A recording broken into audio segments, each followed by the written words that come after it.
মুসল্লি ভাই নামাজে নি রাখো কয় নানা মরছে কনে নানি কান্দি কনে মানে আমার একটু পরীক্ষা করলো দেখলো আমি ধরতে পারি কিনা এইটার উত্তর ধুয়া পাই নাই তো আমি দলের কাছে করবো অবশ্যই কেন পরবর্তী আসরে সুন্দরভাবে এই ধুয়া গানের উত্তরটা আমাদের মাঝে তুলে ধরে। তবে আমি আরেকটি ধুয়া গান করে আবারও দয়ালের কাছে কিছু জানার বিষয় রেখে আমি আমার জানতে চলে যাব। যারাই আছি সকলে ধৈর্য সকলে বসবো। ধন্যবাদ সবাইকে।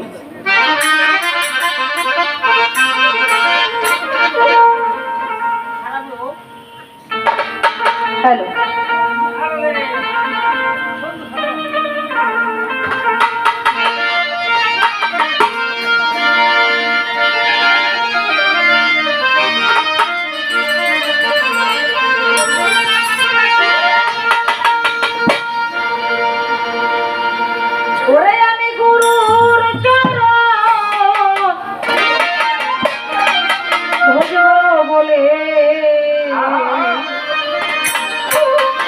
আমার মনে আশা ছিল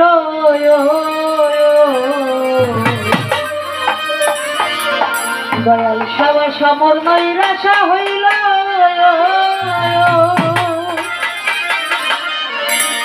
আমার দিনে দিনে কাল সমনে ফিরিয়া আইল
হ্যালো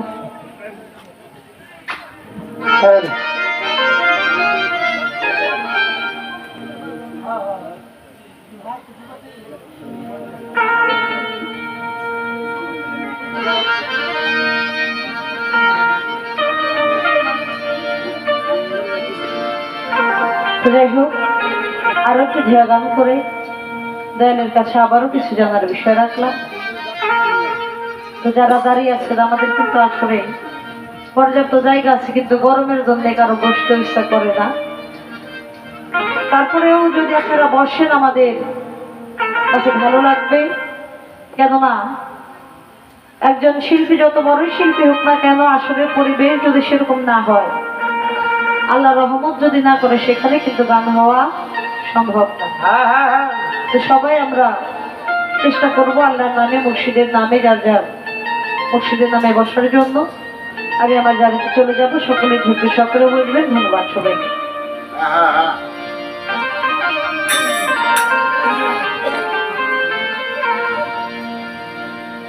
আহারে বলো আল্লাহ, বলো রাসূল, ওরে আল্লাহর বান্দা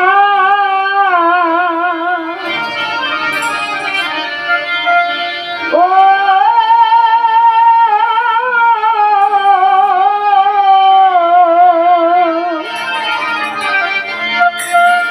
ওরে আল্লাহর বান্দা নবীর উম্মত,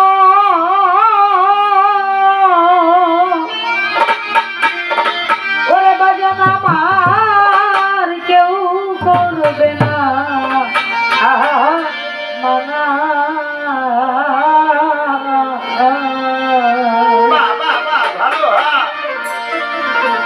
আরে যে যাহা গায় আল্লাহর খানা,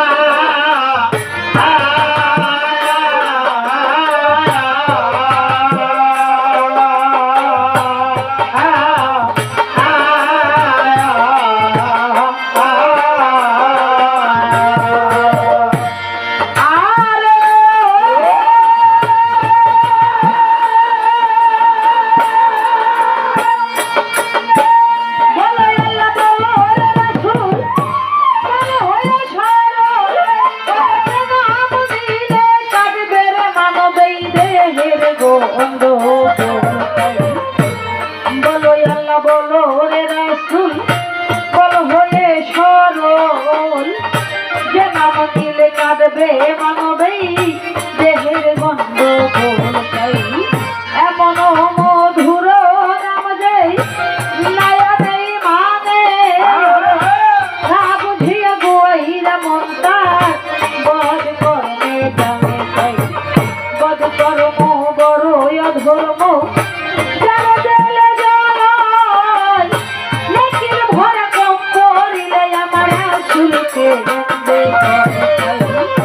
রাসূল রাসূল বলো রে মন আমার,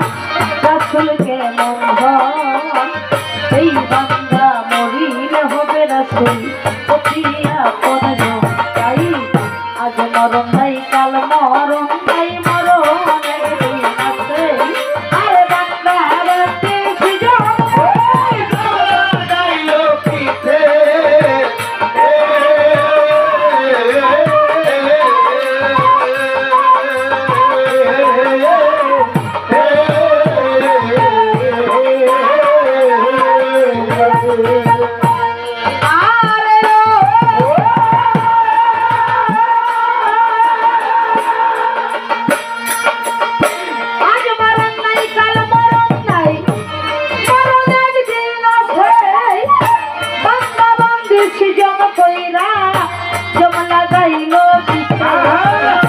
যেদিন হতে আইলাম আমরা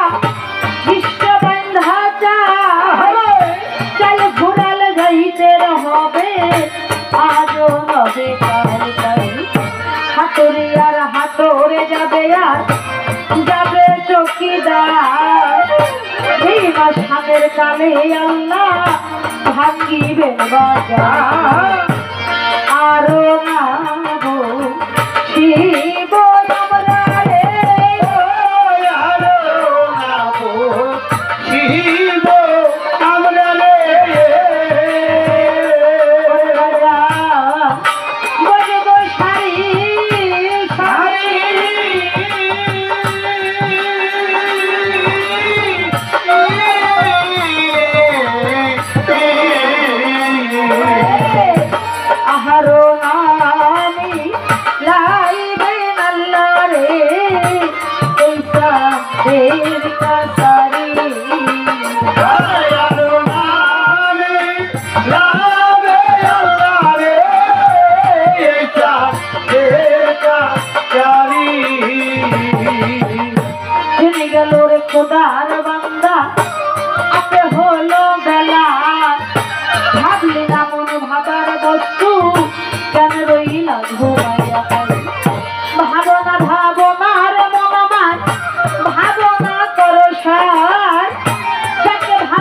পাওয়া যাবে ভাবনা করো তাই তো বলিও পাগল মন তার ভরসা করো আয়ু বেলা কলো রে বলো গুরুর নাম কি ধরো গুরু মানে আমার মুর্শিদ চিনো মুর্শিদ করো দয়াল যে ঘুচাইয়া দিবে দেহের অন্ধকার তাই মনোভাব বলিতে গেলে রে হবে অনেক দেরি যেই খামেরাই কাছির জানি আমি সেখানে হতে ধরি করে সখীর লইয়া দয়াল নবী আমার আর করে রাই দেরি আর তারা তারি আইল নবী ভাবনাতে মার বাড়ি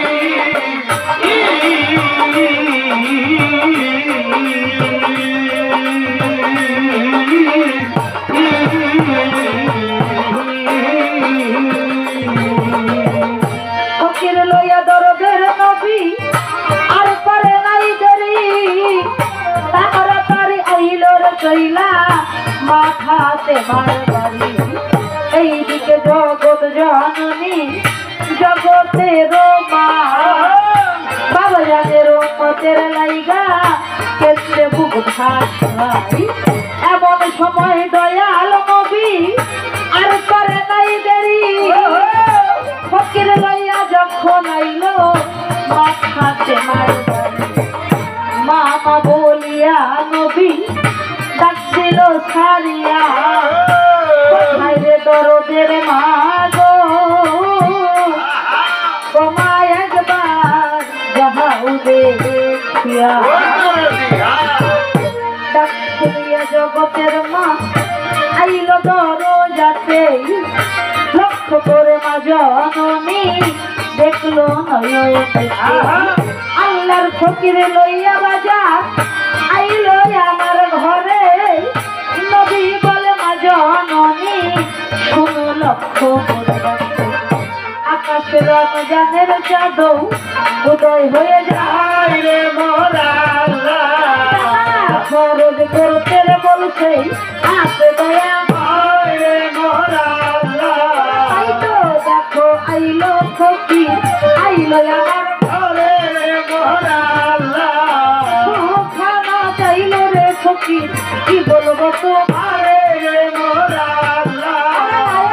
সেই এক মুষ্টরে খানা খাই আসছে মোর ঘরে রে মোরা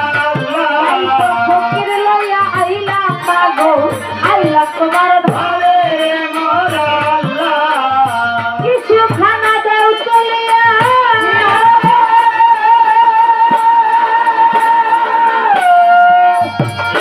কিছু খানা দাও চলিয়া ফকিরের দরবারে খানার কথা শুনে মা কান্দে যাবে যাবে মা বললা সেই ওরে বাজান কি শোনাইলে মরে জনমের কাঙ্গালের হাতে দিয়া দিলাম জনমের কাঙ্গালের হাতে দিশাও মরে দিয়া সদাই আমি কান্দি তোমার উম্মতের লাগে সত্তর জনা হারি ইমাম দুটি ভাই সত্তর হইল ইমামের খানা মিলে 14 রোজের অনাহারি তোমার জামতা আমি নিজে খাই না খানা রে বাবজান কি বলবো ফাতেমা বলতেছে বাজান 7 রোজ ধরে তোমার দুটি মা আমি তাদেরকে কোনো খানা দিতে পারি না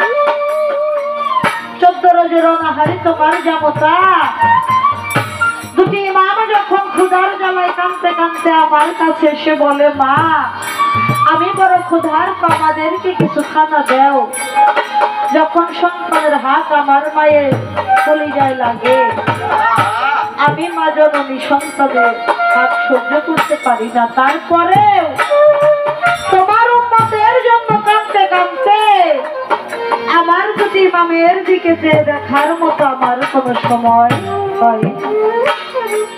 14 রোজের অনাহারি তোমার জামতা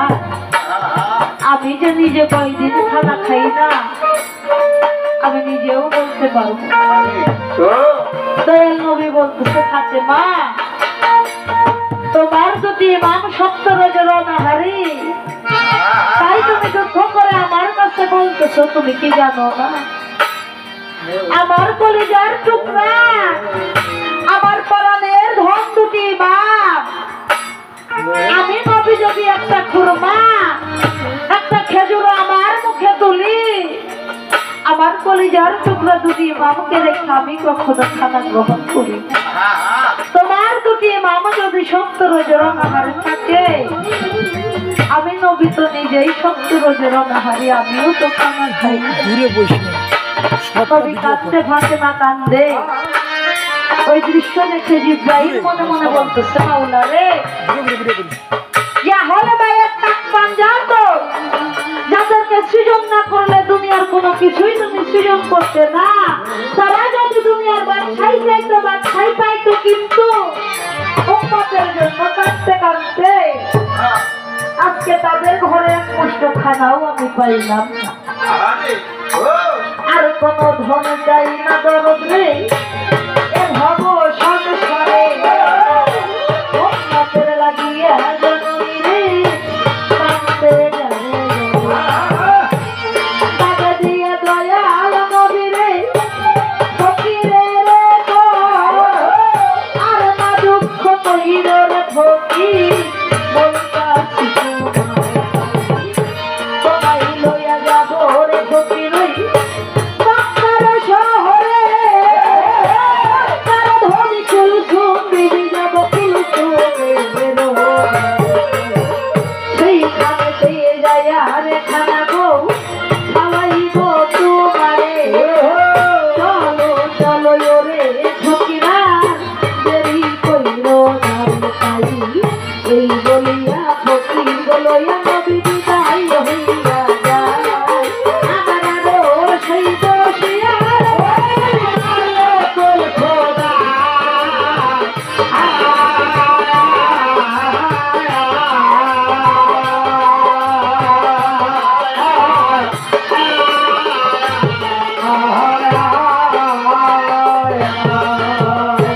এই বলে দরদের নবী গো আর করে নাই দেরি ফকির লইয়া হইল রওয়ানা অতি তাড়াতাড়ি। এই দিকে আল্লাহর ফকির গো থাকছে মনে মনে সংবাদ দিতে আইলাম আমি গো দয়াল নবীর ঘরে। এই মুহূর্তে যাব রে যখন ওই কুলসুমের ঘরে নিশ্চয়ই বুঝি খাওয়াবে খানা যাইয়া কুলসুমের ঘরে। আমি তো নূরের তৈয়ারি রে এ ভব সংসারে এই জগতের খানা রে আমি তো খাইতে পারবো না। এই মুহূর্তে যাব রে আমি আল্লাহ গায়েব হইয়া রে এই বলে আল্লাহর ফকির গায়েব যাই হইয়া কিছুটা দূরে যাই রে নবী গো কইরা সে গমন মক্কা রাস্তায় দয়াল নবী দিলে তরছো পিছন দিকে দয়াল নবী গো লক্ষ্য করে হঠাৎ করে আল্লাহর ফকির গায়েব হইয়া যায়। অন্তরে জানি বিন্দরদি অন্তরে জানি না জানি আল্লাহর জিবরাইল সংবাদ পৌঁছাইল টাকা খরচ করতে হবে রে মক্কা মদিনায়। এই সংবাদ বলতে রে যাইয়া কুলসুমের খাই খাই আমার কথা শুইনার কুলসুম খরচ দিবে করে জানা খরচের কথা বলবো আমি কুলসুমের ঘরে।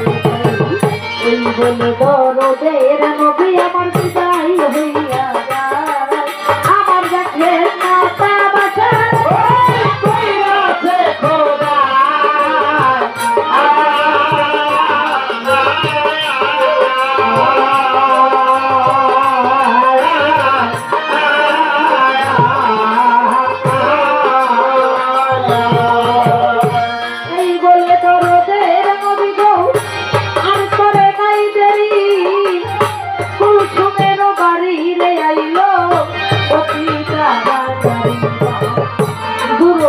হইতে কুলসুম বিবি গো দেখিবারে ওই দেখি দয়ালো বাবা যান আইল এ সময় বাবা জানকে দেই ঘরে কুলসুম আর করে নাই দেরি সালাম করিয়া রে কুলসুম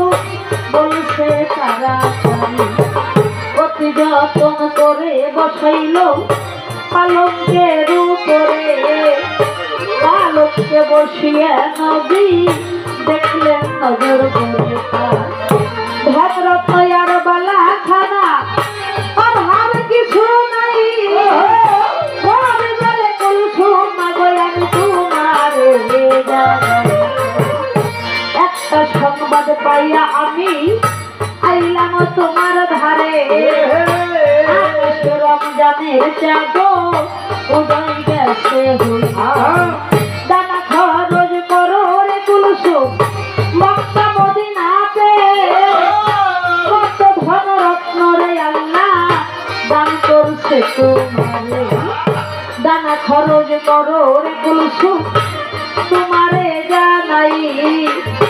লক্ষ্য করে কুলসুম যখন করবে শুনতে দানা খরচের কথা বাবা জানে বলিল ওই শুনিয়ে কুলসুম বিবি তার মনে দানা খরচ করে রে কেবল কাঙ্গাল ভাতে মা দানা খরচ করতে করতে কাঙ্গাল দুনিয়া ওই রকমই কাঙ্গাল বুঝি হইতে কয় আমারে ওই রকম দানা খরচ আমি করব দানা খরচ কইরাই আমি কাঙ্গাল হব না কুলসুম বলে ওরে বাবা যা শোনো তার ঘটনা দানা খরচ করে আমি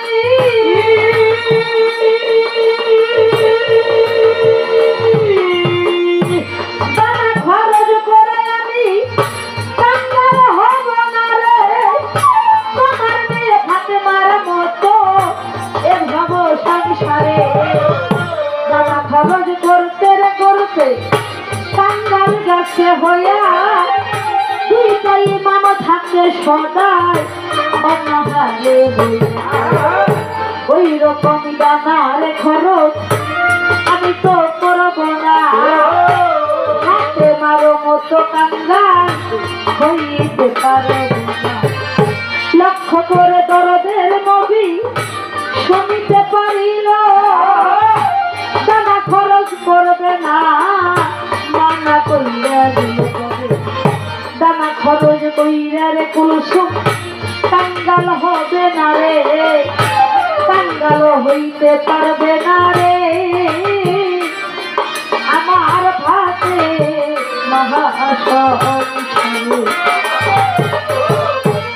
কবি বলতেছে কুলসুম তুমি যে দানা খরচ করবে না কথাটা শুনে আমি যতটুকু কষ্ট পাইলাম তার চেয়ে বেশি কষ্ট পাইলাম তুমি যখন আমার জগৎ জননী জগতের মা ফাতেমাকে কাঙ্গাল বলে আখ্যায়িত করলে তুমি যে আমার জগতের মা ফাতেমাকে কাঙ্গাল বললে তুমি কি জানো আমার ফাতেমা কিসের কাঙ্গাল তুমি তো জানো না মাওলা আলী শেরে খোদা শেরে আলী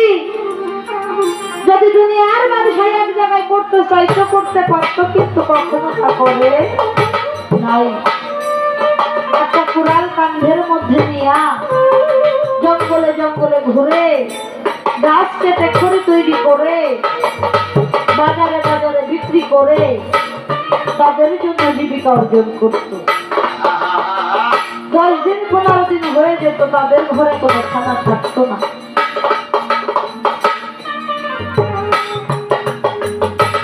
10 দিন 15 দিন পর পর মাওলা আলী যখন কিছু গম কিনে নিয়া মা ফাতেমার কাছে দিয়া বলতো জহুরা আজ কতদিন যাবত আমার দুটি ইমাম অনাহারে তুমি আমার ইমামকে গম থেকে আটা তৈরি করে কিছু রুটি বানাইয়া আমার জগৎ জননী জগতের মা ফাতেমা নিজের কোনো দাসী ছিল না। নিজের হাতে চাপার মধ্যে গমকে পিসাটা তৈরি করে ইমামের জন্য যখন রুটি তৈরি করে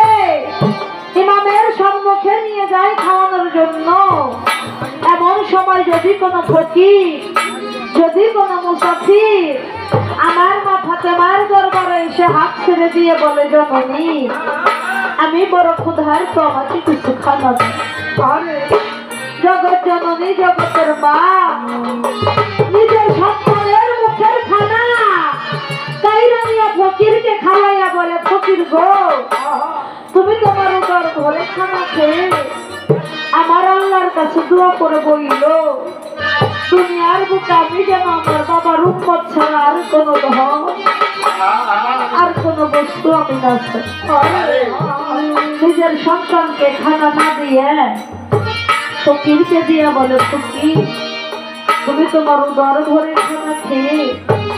আল্লাহর দরবারে দোয়া করো, আমি যেন আমার বাবার উম্মতকে করে তুমি সেই জগতের মাকে কাঙ্গাল বলে আখ্যায়িত করলে। উম্মতেরও কাঙ্গালিনী আমার ফাতেমা, মায়ের মতো কাঙ্গাল হবে ভাবে কেউ তো হবে আর না কয়া ফুল সমরে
যাবে আল্লাহ মন্দ দিলা না রে, বন্দিয়াস যাবে আবার ধন দিলা না রে, মনে ব্যথা লইয়া গো নবী বিদায় হইয়া যা, যাবার রাস্তায় যাই রে নবী আইটা হইতে যা, ওই রাস্তাতে ইসমান গনি দাঁড়াইয়া লক্ষ্য করে ইসমান রে দেখি বাবে ওই দেখি দরদের নবী চলছে কোথা করে, নবীকে দেখিয়া উসমান বেরিয়ে করলো, ধীরে ধীরে আইলো রে চলে দয়াল নবীর ঠাই, কদম বসি কইরা উসমান মুখের দিকে ভক্ত জানে গুরুর ব্যথা, যদি ভক্ত গুরু জানে ভক্তের দরদ আত্মাই ব্যথা, চন্দ্রবদন নূরের মুখখান বেজারে সংসারে, ওই দেখিয়া উসমান গনি কান্দে যাবে, চন্দ্রবদন নূরের মুখখান উসমান গনি সালাম করে যখন মুখের দিকে চায়, লক্ষ্য করে দেখে দয়াল নবীর চেহারার মধ্যে কেমন যেন একটা মলিন ভাব দেখা যায়। উসমান গনি বলতেছে, দয়াল তোমার এই চন্দ্রবদন নূরের মধ্যে যে মলিন ছাপ দেখা যায়, কিসের কারণে দেখা যায়, তুমি কি দয়া করে আমার কাছে বলতে পারো? নবী বলতেছে উসমান, আকাশে রমজানের চাঁদ উদয় হয়ে গেছে, আমার মাওলা পাক কিছু দানা খরচের কথা হুকুম দিয়েছে। তোমার তো ধন রত্ন টাকা পয়সা বালা খানা কোনো কিছুর অভাব নাই, তাই তো আমি কুলসুমের কাছে গিয়ে কিছু দানা খরচের কথা বললাম, কিন্তু কুলসুম দানা খরচ করবে না, তাই তো আমার মদিনায় ফিরে গেছে। উসমান গনি বলে দয়াল কি বলবো তোমার, যেদিন হতে তোমার হাতে হাত গেলাম সেদিন হতে এই দেহ মন তোমায় দিলাম দিয়া, আমায় তুমি হুকুম করো, হুকুম যাও কবে দানা খরচ করবো বলো না আমারে, যত লাগে দানা খরচ করবো এ সংসারে। কুলসুম তোমায় নানার করছে, দুঃখ করো না, আমায় তুমি করো হুকুমরে হুকুম দাও। কথা শুনে দয়াল নবী বড়ই খুশি হলো, নবী বলে উসমান রে হুকুম দিলাম হলো। শুক্রবারে তৈরর খরচ মক্কায় আর মদিনা, মদিনার ঘরে ঘরে দাওয়াত দেয়। কথা শুনে উসমান গনি বড়ই খুশি হলো আমার, নবী বলে ওরে উসমান শুইনা রাখো, মক্কা আর মদিনার ঘরে দাওয়াত যাবে করে, নিকট আত্মীয় যারা দাওয়াত যায়, পাড়া প্রতিবেশী যারা দাওয়াত যায় দিয়া, এতিম দুঃখী কাঙ্গাল মিসকিন রে যারা সংসারে এতিম দুঃখী কাঙ্গাল যারা দাওয়াত দিও তারে, শুক্রবারে কইরর খরচ হুকুম গেলাম, হুকুম দিয়ে দয়াল নবী আমার বিদায় হইয়া যায়। আর লাইলা হায় লাইলা ধর জবানে চালা,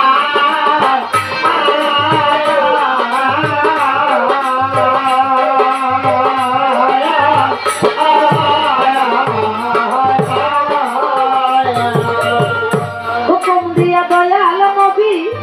বিদায় হয়ে গেল। এইদিকে উসমান গনি আপন বাড়ি এলো, রাগান্বিত হইয়া রে উসমান কুলসুমকে ডাকিল, কোথায় রে কুলসুম বিবি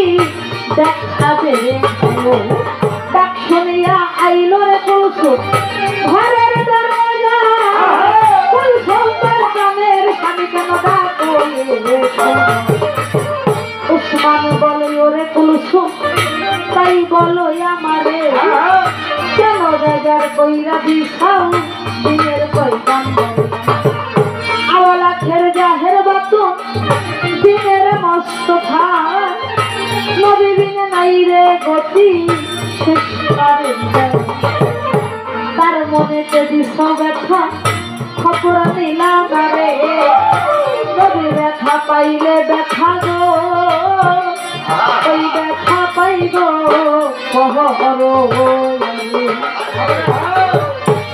উসমান গনি বলতেছে কুলসুম তুমি যে দয়াল নবীর মনে ব্যথা দিলে, তুমি কি জানো না আমার নবী যদি কোনো ব্যথা পায় ওই ব্যথাটা আমার স্বয়ং আল্লাহ খায়। কুলসুম বিবি মনে মনে চিন্তা করে বলতেছে মাওলা রে, আমি যে দানা খরচ করব না, মনে হয় বাপজানের সঙ্গে স্বামী রাস্তার মধ্যে দেখা হয়েছিল, স্বামীর কাছে সবকিছু বলে দিয়েছে, তাই তো আমার সঙ্গে রাগ করতেছে। স্বামীর মন রক্ষা করার জন্য কুলসুম বিবি বলতেছে স্বামী গো, যেদিন হতে বাবা মা তোমার হাতে আমাকে অর্পণ করে দিল,